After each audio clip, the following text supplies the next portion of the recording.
Hello guys, good evening everybody. Welcome to my YouTube channel smart study classes. मैं Vipin sir आप लोगों का एक बार फिर से अपने इस स्मार्ट स्टडी यूट्यूब चैनल पर स्वागत करता हूं। दोस्तों, जैसा कि आपको पता है कि इस चैनल पर लगभग सभी हिंदी बोर्ड वाले स्टूडेंट्स के लिए physics, chemistry, English, Hindi, biology, math जैसे लगभग सभी के सभी सब्जेक्ट का वीडियो प्रोवाइड कराया जाता है और अच्छे से अच्छे तरीके से अच्छे अध्यापकों द्वारा ठीक है आपको सभी विषयों का लेक्चर वीडियो प्रोवाइड करने का प्रयास किया जाता है। और हमारा ये प्रयास रहता है कि आपको हम बेहतर से बेहतर एजुकेशन प्रोवाइड कर सकें। वैसे तो बहुत सारे यूट्यूब चैनल हैं, लेकिन हमारा ये यूट्यूब चैनल आपको एक बेहतर प्लेटफॉर्म प्रोवाइड करता है जहां पर लगातार कंटिन्यू बने रहने पर आपकी एक अच्छी प्रिपरेशन कराई जाएगी। ठीक है, तो दोस्तों मैं बायोलॉजी सब्जेक्ट के अंतर्गत आप लोगों को वीडियो प्रोवाइड करता हूं, तो जिसका मैंने लगभग सिलेबस एंड कर दिया है और जो भी लास्ट चैप्टर हमारा चल रहा था बायोडाइवर्सिटी एंड कंजर्वेशन, जैव विविधता एवं संरक्षण चल रहा था, तो इसी चैप्टर का जो इम्पॉर्टेंट क्वेश्चन आंसर था उसको हमने कल वीडियो में प्रोवाइड किया था। और अब हम जैसा कि बात कर रहे थे कि समय और वक्त बहुत ज़्यादा नहीं है, इसलिए जो भी वीडियो आपने देखा है, जो भी पढ़ा है अभी तक, उसको आप कंटिन्यू तरीके से प्रॉपर तरीके से फिर से वीडियो को देखिए और नोट्स अगर बना रहे हैं तो नोट्स का बराबर अध्ययन करते रहिए, क्योंकि एग्ज़ाम के डेट घोषित होने में बहुत ज़्यादा समय नहीं है। कुछ बोर्ड के ने एग्ज़ाम अपना घोषित कर दिया है, तो ऐसी कंडीशन में आपको अब लग जाना चाहिए इस नूतन नए वर्ष 2021 में होने वाले एग्ज़ाम का।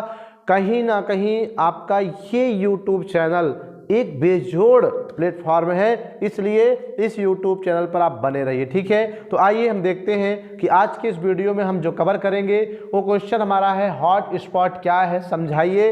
इस पर टिप्पणी लिखने को आती है, 2 नंबर का आता है, कई बार पूछा गया है। हमने लेक्चर वीडियो में भी अभी आपको ये चीज़ें बताई थी, इसका जो भी सारांश था दिया गया था। आज हम फिर से एक क्वेश्चन के तौर पर हम इसे देखेंगे कैसे लिखा जाए हॉट स्पॉट क्या है। ठीक है गाइज, तो आइए देखते हैं हॉट स्पॉट क्या है। तो क्वेश्चन आपके सामने है। हेलो स्टूडेंट्स, तो आप सभी के लिए गुड न्यूज़ है क्योंकि अनअकैडमी आप सभी के लिए लेकर है student Unacademy Ascent. Unacademy Ascent का मतलब student all India championship test है जो कि क्लास 6 से लेकर क्लास 12 के स्टूडेंट्स के लिए है और ये 10 जनवरी को होगा।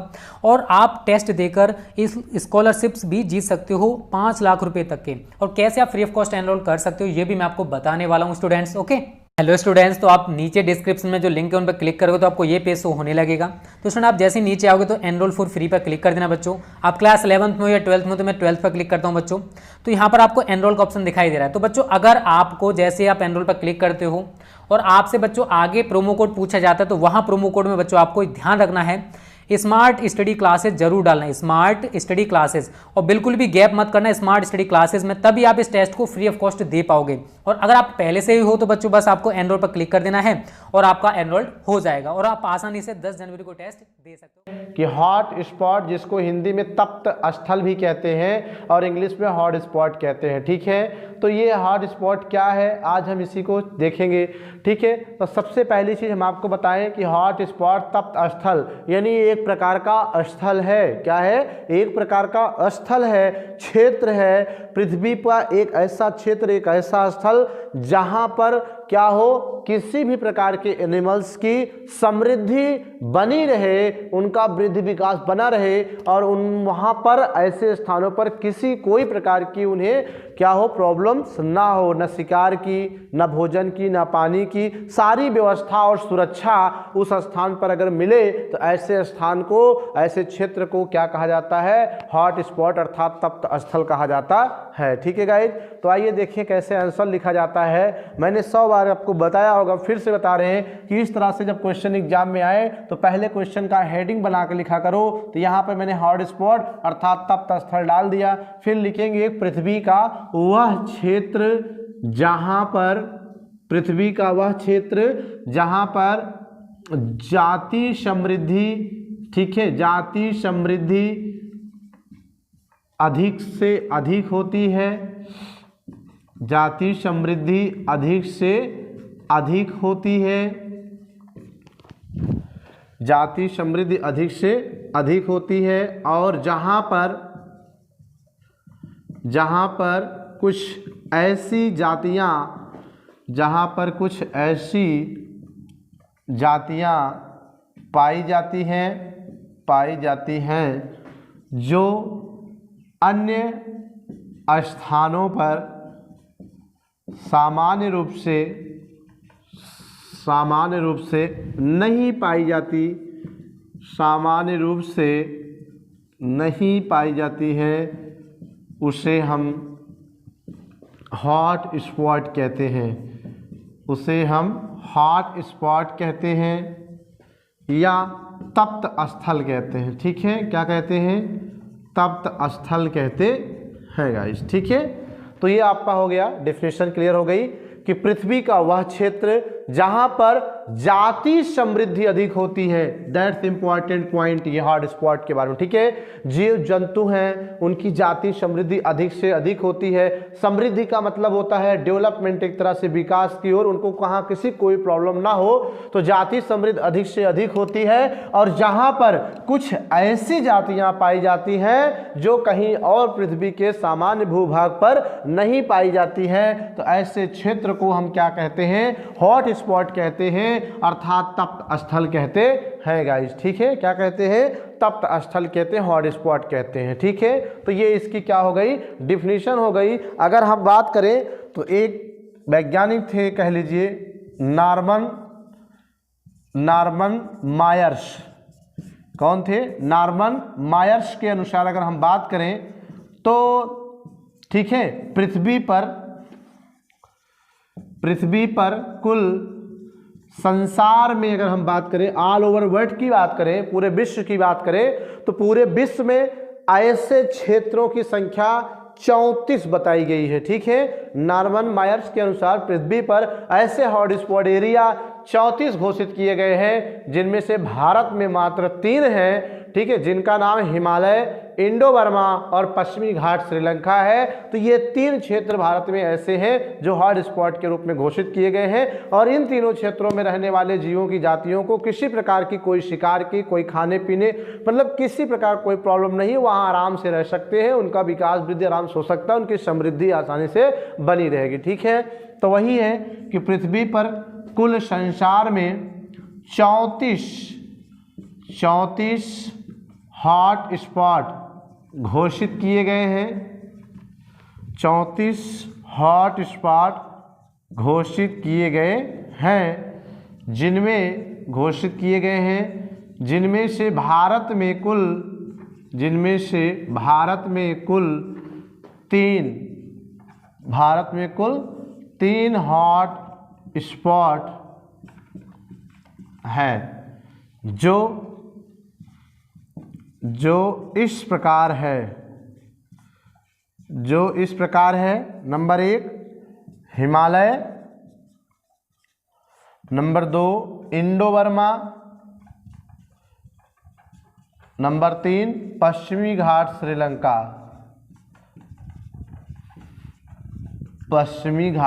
श्रीलंका। ठीक है, तो ये भारत में 3 हॉट स्पॉट हैं। तो ये क्वेश्चन आ सकता है कि हॉट स्पॉट क्या है, भारत में कितने हॉट स्पॉट पाए जाते हैं, नाम बताइए।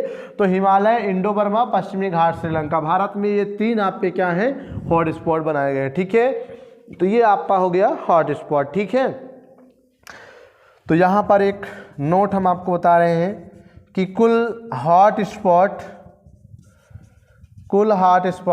संसार के भाग का 2% भाग हैं, 2% भाग होते हैं। ठीक है, मतलब संसार में जो कितने 34 हॉट स्पॉट हैं, इन 34 हॉट स्पॉट में 3 भारत का भी है, तो इनको मिलाकर देखा जाए तो ये संसार के कुल हॉट स्पॉट में 2%, संसार के भाग का 2% भाग में क्या है? 34 हॉट स्पॉट उपस्थित हैं गाइस। ठीक है, तो ये आपका क्वेश्चन कंप्लीट हुआ। नोट करना चाहे नोट कर ले, चलते हैं नेक्स्ट क्वेश्चन की ओर। तो आइए देखते हैं हमारा जो दूसरा क्वेश्चन है कि संकटग्रस्त वन्य प्राणी क्या है। ठीक है, या संकटग्रस्त वन्य प्राणियों से आप क्या समझते हैं, इनका संक्षेप में वर्गीकरण दीजिए। ठीक है, मतलब कि ये भी बताना है कि संकटग्रस्त वन्य प्राणी क्या है और उनका कैटेगराइजेशन भी करना है, वर्गीकरण भी करना है। ठीक है, तो इन्हें हमने आपको वीडियो के माध्यम से समझा रखा है। आई होप कि अगर आपने वीडियो देखा होगा तो आपको जरूर पता चल गया होगा। अगर नहीं पता है तो आइए देखते हैं, भूल गए होंगे तो बहुत रटना नहीं है। वन्य प्राणी मतलब वनों में रहने वाले प्राणी, जैसे शेर, बाघ, चीता, तेंदुआ और हिरन, ये सब की बात कर रहा है। और संकटग्रस्त माने जो संकट से ग्रसित हो, अर्थात जिनके ऊपर संकट आ गया हो कि अगर जल्दी ही उन्हें संरक्षित नहीं किया गया तो पृथ्वी से विलुप्त हो जाएंगे। ठीक है, ऐसे प्राणियों की बात करना। तो आप क्या लिखोगे कि वे वन्य प्राणी जो क्या है, विलुप्त होने के कगार पे हैं। अगर संरक्षण ना किया जाए तो कुछ ही समय में वो पृथ्वी से पूर्ण रूप से विलुप्त हो जाएंगे। तो ऐसे प्राणियों को हम क्या कहते हैं, संकटग्रस्त कहते हैं। अब बात आती है संकटग्रस्त क्यों है, क्योंकि धीरे धीरे वनों का कटाव हो रहा है, जंगलों का अंधाधुंध दोहन किया जा रहा है, जिसकी वजह से उनको पर्याप्त रहने के लिए जगह और भोजन और पानी आदि जैसी उचित व्यवस्था नहीं मिल पा रही है, जिसकी वजह से क्या हो रहे हैं, धीरे धीरे और संकटग्रस्त श्रेणी में आते जा रहे हैं। और कुछ कि शिकारी क्या कर रहे हैं, इनका चोरी छुपे शिकार करके इनके मांस को, खाल को, हड्डियों को मार्केट में बेच देते हैं ऊंचे दामों पर। इस वजह से भी क्या है, इनके ऊपर संकट मंडरा, इसलिए संकटग्रस्त घोषित किए गए हैं। और एक इंपॉर्टेंट बात कि संकटग्रस्त श्रेणी, अगर किसी जानवर को संकटग्रस्त श्रेणी में रखा जाता है तो उसे WCU द्वारा घोषित किया जाता है। WCU world conservation of union, विश्व वन्य जीव कोष जिसे कहते हैं, यह अंतरराष्ट्रीय संस्था है जो ये घोषित करती है कि ये प्राणी संकटग्रस्त है और इसको संरक्षित किया जाए। ठीक है, तो उसी के गाइडलाइंस का पालन सभी देश करते हैं और उसे संरक्षण, उचित संरक्षण दे करके विलुप्त होने से बचाने का कार्य करते हैं। ठीक है, तो आइए देखते हैं क्या लिखा जाए। संकटग्रस्त वन्य प्राणी क्या है, तो वे वन्य प्राणी जो, यहां थोड़ा सा ऐड कर सकते हैं, जो मानव क्रियाकलाप के कारण विलुप्ति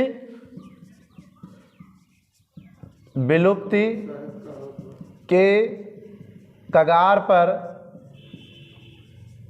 पहुंच गए हैं और जिनके अस्तित्व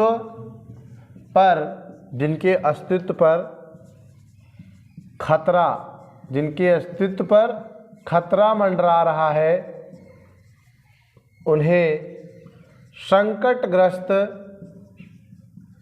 वन्य प्राणी कहते हैं। संकटग्रस्त वन्य प्राणी कहते हैं। ठीक है, इनकी सूची प्रायः WCU अर्थात जिसे विश्व वन्य जीव कोष, ठीक है, जिसे प्रायः WCU द्वारा घोषित किया जाता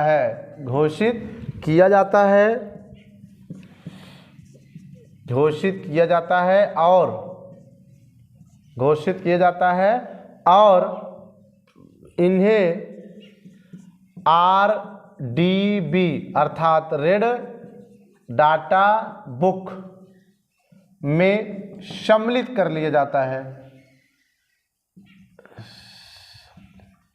सम्मिलित किया जाता है। ठीक है, तो यहाँ पर मैंने डेफिनेशन लिखा कि वे वन्य प्राणी जो मानव क्रियाकलाप के कारण, अगर आज कोई विलुप्ति कगार पे पहुंच रहा है, संकटग्रस्त प्राणी है, तो निश्चित तौर पे उसमें कहीं ना कहीं मानव का ही क्रियाकलाप है। मानव द्वारा धीरे धीरे जंगलों को खत्म करना और उनका शिकार करना, ये कहीं ना कहीं उनके संकटग्रस्त होने का कारण है। तो वे वन्य प्राणी जो मानव क्रियाकलाप के कारण विलुप्ति के कगार पर पहुंच गए हैं और जिनके अस्तित्व पर खतरा मंडरा रहा है, उन्हें हम संकटग्रस्त वन्य प्राणी कहते हैं। और इनकी सूची प्रायः WCU अर्थात वर्ल्ड कंजर्वेशन ऑफ यूनियन विश्व संरक्षण कोष द्वारा घोषित किया जाता है और इन्हें RDB में अर्थात रेड डाटा बुक लाल आंकड़े किताब में क्या किया जाता है, दर्ज कर दिया जाता है। ठीक है, तो ये है आपका वन्यजीव, संकटग्रस्त वन्यजीव प्राणी। ठीक है, अब इनका वर्गीकरण कह रहा है, अब हम इनका वर्गीकरण करने जा रहे हैं। ठीक है, आइए देखते हैं। तो थोड़ा सा यहाँ पे दोस्तों सॉरी मिस्टेक हो गया, WCU विश्व संरक्षण संघ, विश्व संरक्षण संघ, इसका नाम थोड़ा सा चेंज हो गया। वो जो मैंने भी बताया था WWF है, वर्ल्ड वाइल्ड लाइफ फंड था, अब ये WCU है, तो वर्ल्ड कंजर्वेशन यूनियन अर्थात विश्व कंजर्वेशन मीन संरक्षण, यू फॉर यूनियन मीन संघ। ठीक है, तो जो संकटग्रस्त वन्य प्राणी घोषित किए जाते हैं कि हाँ ये शेर, ये बाघ, ये चीता संकटग्रस्त हो गए हैं, इनकी संख्या धीरे धीरे घट रही है, उसकी घोषणा WCU करता है अर्थात विश्व संरक्षण संघ करता है, और करने के बाद उसे RDB अर्थात रेड डाटा बुक में सम्मिलित कर लेता है। ठीक है, और जैसे ही कोई एनिमल्स RDB में दर्ज हुआ उसी समय उस पर क्या होता है, उसका शिकार करना, उसे मारना, ठीक है, उसके और भी तरीके से उसे कहीं ना कहीं उसकी खाल बेचना, ये करना, कुछ भी मतलब प्रतिबंधित कर दिया जाता है कि अगर कोई भी प्राणी पकड़ा गया तो निश्चित उसको जेल हो जाएगी। ठीक है, तो ये आपका हो गया। अब हम वर्गीकरण की बात कर रहे थे, आइए देखते हैं कि वर्गीकरण कैसे करते हैं। ठीक है,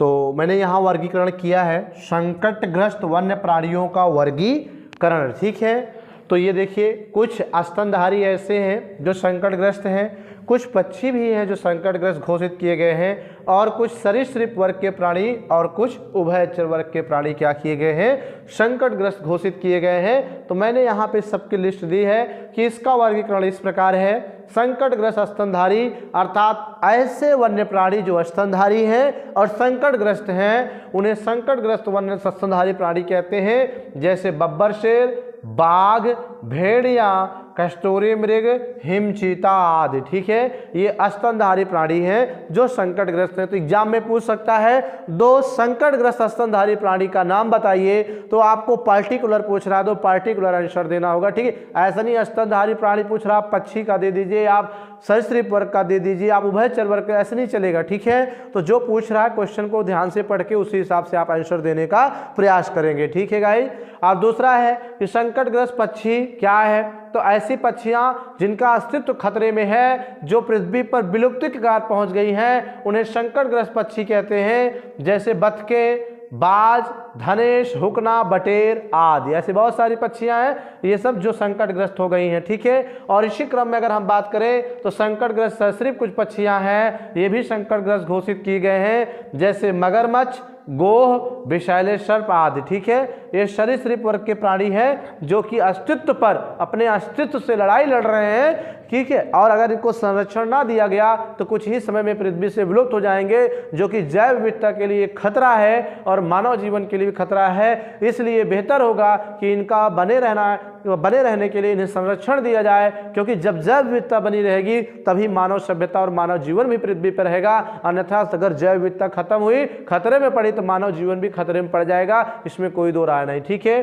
फिर बात करते हैं संकटग्रस्त उभयचर वर्ग की। तो ये भी क्या है, उभयचर वर्ग का मतलब होता है कि जो जल में भी रहे और थल में भी रह पाए, ऐसे प्राणियों को उभयचर कहते हैं। तो कुछ उभयचर प्राणी क्या हैं, संकटग्रस्त हैं। और एक इंपॉर्टेंट बात कि सबसे ज्यादा अगर देखा जाए तो आज के इतिहास में उभयचर वर्ग प्राणी ही क्या हुए हैं, विलुप्त हुए हैं। ठीक है, तो यहाँ पर जैसे टोड मेढक का एक प्रजाति है और हिमालयी सर्टिका, ये दो ऐसे प्राणी हैं जो उभयचर वर्ग के अंतर्गत आते हैं और ये संकटग्रस्त घोषित किए गए हैं WCU द्वारा अर्थात वर्ल्ड कंजर्वेशन ऑफ यूनियन विश्व संरक्षण संघ द्वारा। ठीक है गाइस, तो ये क्वेश्चन का आंसर हो गया, नोट करें। फिर हम चलते हैं नेक्स्ट क्वेश्चन की ओर। अब हम पढ़ाएंगे RBD क्या है। ठीक है, तो नोट करिए सभी लोग। तो आइए, अब जो हमारा क्वेश्चन है वो हो सकता है कुछ इस तरह से भी क्वेश्चन आ जाते हैं, फुल फॉर्म पूछे जाते हैं। जैसा कि मैंने पिछले वीडियो में भी बताया था कुछ कि जैसे गिफ्ट का फुल फॉर्म, गिफ्ट का फुल फॉर्म, इस तरह से ये क्वेश्चन पूछ लेगा एक दो दे करके।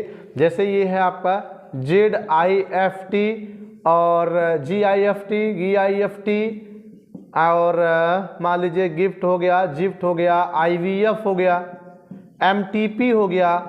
तो इस तरह से आपके बायोलॉजिकल टर्म हैं कुछ जो शॉर्ट फॉर्म दिए गए हैं और इनका फुल फॉर्म भी पूछा जा सकता है गाइस। तो उसी तरह से इस पार्ट से जो होगा IUCN और WWF का फुल फॉर्म पूछा जा सकता है, तो इसको भी आपको ध्यान रखना होगा। ठीक है, एक बार मैं क्लियर करा दे रहा हूं कि जिफ्ट का होता है गैमेटिक इंट्राफैलोपियन ट्रांसफर, ठीक है, और इसका zygotic intrafallopian transfer, in vitro fallopian, ठीक है, और MTP का मेडिकल टर्मिनेशन ऑफ प्रेगनेंसी। ये चारों मैंने आपके जनन वाले चैप्टर के अंतर्गत आपको दिया होगा। अब हम बात करते IUCN और WWF की बात करें, इसका फुल फॉर्म, तो ये भी आपको पूछा जा सकता है। ठीक है, तो इस तरह से आप लिखेंगे IUCN, ठीक है। तो I फॉर होता है बेटा इंटरनेशनल और U फॉर होता है union, international union of conservation of nature and ठीक है, नेचर एंड नेचुरल रिसोर्स,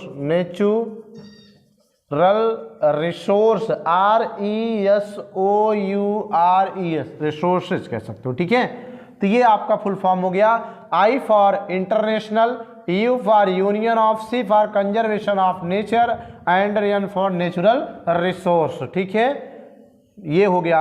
अगर आप इसको इस तरह से लिखें तो ज्यादा बेहतर होगा, conservation of nature and natural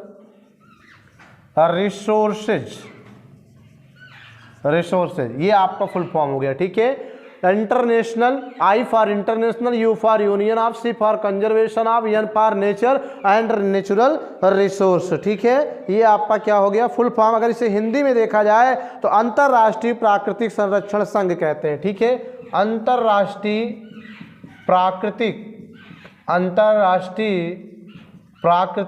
संरक्षण संघ, ये इसका फुल फॉर्म हो गया। ठीक है, अब बात करते हैं दूसरे की, ये तो फर्स्ट हो गया। अब सेकंड की बात करते हैं, तो सेकंड आपका है WWF का फुल फॉर्म।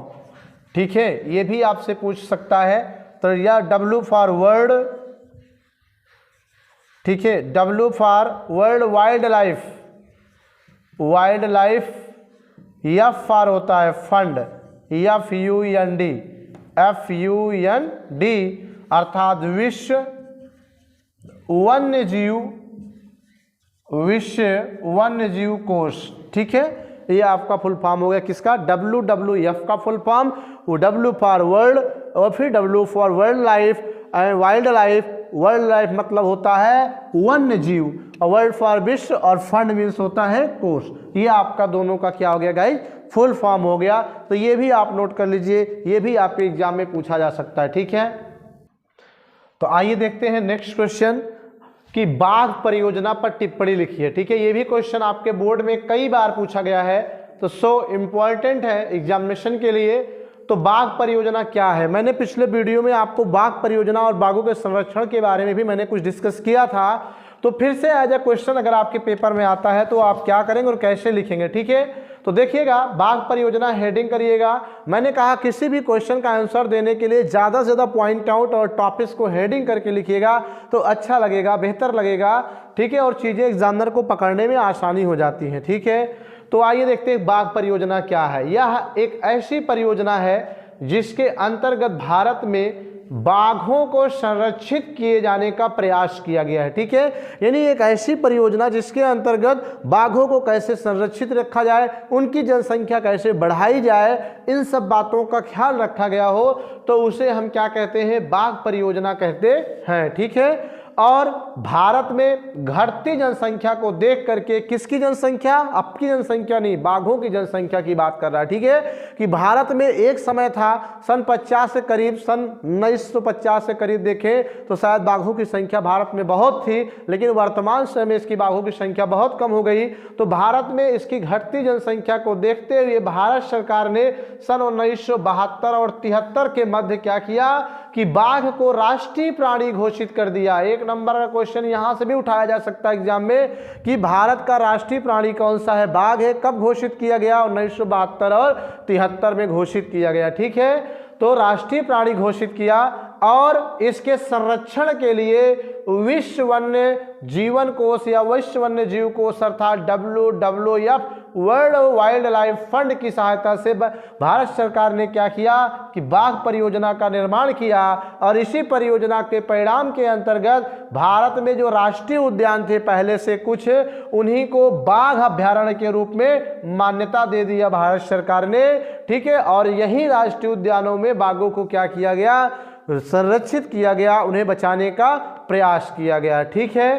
तो ये आपका हो गया बाघ परियोजना। यहाँ पर दो चीजें आप याद रखना कि बाघ परियोजना के अंतर्गत कि 1972-73 के मध्य भारत को राष्ट्रीय प्राणी का दर्जा मिला, बाघ को, भारत ने बाघ को राष्ट्रीय प्राणी का दर्जा दिया। और राष्ट्रीय प्राणी का दर्जा देने के कारण अब ये पूरे राष्ट्र का कर्तव्य है कि इसे संरक्षित किया जाए, इसे विलुप्त होने से बचाया जाए। इसी को देखते हुए भारत सरकार ने WWF की सहायता से बाघ परियोजना को बनाकर भारत में जो पहले से राष्ट्रीय उद्यान थे उन्हीं को क्या कर दिया कि बाघ अभ्यारण्य के रूप में घोषित कर दिया, जहां पर बाघों को पाल करके उन्हें संरक्षित करने का प्रयास किया गया, ठीक है। अगर उदाहरण की बात करें, एक है वो सुंदरवन राष्ट्रीय उद्यान। सुंदरवन राष्ट्रीय उद्यान जो है ये पश्चिम बंगाल में है, ठीक है। और हुगली नदी और तेलुलिया नदी, ठीक है, हुगली नदी व तेलुलिया नदी के बीच के जंगलों के बीच में है। और यहाँ पर क्या किया गया है कि बाघों को संरक्षित किया गया है, ठीक है, बाघों को संरक्षित किया गया है, बाघों को संरक्षित किया गया है, ठीक है। यहाँ पर बाघ को संरक्षित किया गया है, ठीक है। और इसी संरक्षण का और इसी परियोजना का परिणाम है कि भारत में बाघ विलुप्त होने से तो बच गए, लेकिन अभी उतना सार्थक परिणाम नहीं मिला है जितनी की संख्या में बाघों की वृद्धि होनी चाहिए गाइस, ठीक है। तो आपको लास्ट चैप्टर का ये कुछ इंपॉर्टेंट क्वेश्चन का वीडियो दिया गया गाइस, ठीक है। आपको वीडियो कैसी लगी, अच्छी लगी हो वीडियो को लाइक करिए और कमेंट करिए, चैनल को सब्सक्राइब भी करिए। तो मैं विपिन सर आप लोगों का एक बार फिर से तहे दिल से धन्यवाद करता हूं guys. Welcome to my YouTube channel and thank you for watching this video guys. Thank you, thank you, thank you.